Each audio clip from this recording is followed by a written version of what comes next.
was born in 1982, in the war times when Museveni was fighting the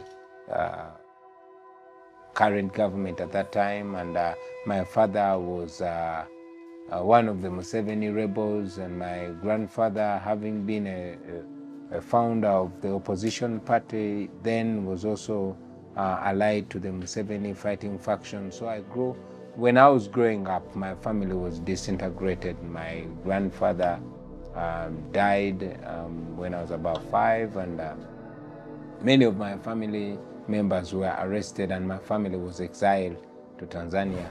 I grew up with my mother since when I was growing up. My father was in jail, and my mother was more or less a single parent. I actually got to see my father when I was 7 years. That was in 1989.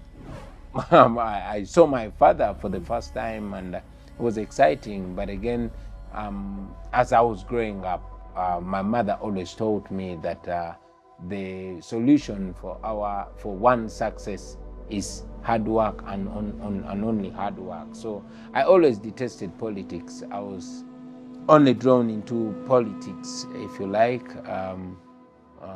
long after my mother and my father's death. Only when I realized that there was nobody left of them but we, and we had to be the leaders that we had always been waiting for. Yeah, I think the consciousness also came with time. I was not originally a very politically conscious artist. I used to do my bad boy music, sing about the girls, sing about the money and all that. You know, it was until I personally started seeing the society going wrong. That's when I started, and it's when I saw many young people emulating me, and only emulating the negative side of me, the smoking weed, the violent fights in club and all that. That's when I decided to start doing songs that would channel them to the line that I thought was right, of sensitizing them against HIV/AIDS, against illicit sexual behavior, calling upon young people to work hard. So that was my first line of edutainment. Somewhere in 2007, when I had just bought a brand new Escalade, and that was like the epitome of my hard work. I thought I was clear and I was good, and I was in a club called Angenois when a guy, my age mate visibly, came, pulled me out of my car and slapped me in public, and put a gun on me and slapped me some more and warned me not to show off because the country had owners. That's when injustice painted out itself on me, and indeed reminded me, because I had always seen people violated, and it didn't seem important to me until it actually happened to me. And that's when I decided to fight injustice, but only through my music. So for over 10 years or more, I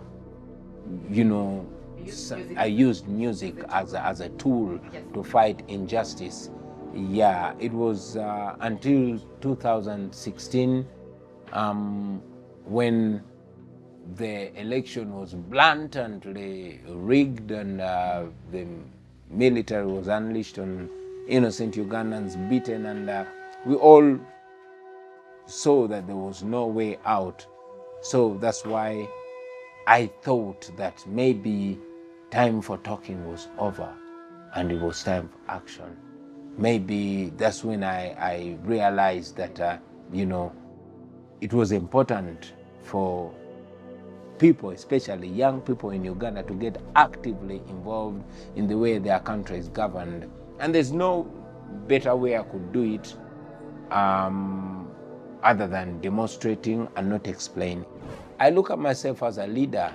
I know this disturbs so many people, but I must mention that back home the word politician more or less lost meaning.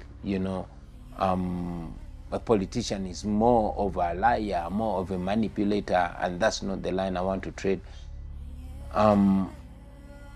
However, like you asked, it was a tough decision to come across, to come to, because I knew the realities back home. I knew that disagreeing with the emperor-like kind of president that we have would mean brutality, would mean curtailing all my businesses, would mean lots of direct oppression. But like my brother Owino always says, the juice was worth the squeeze.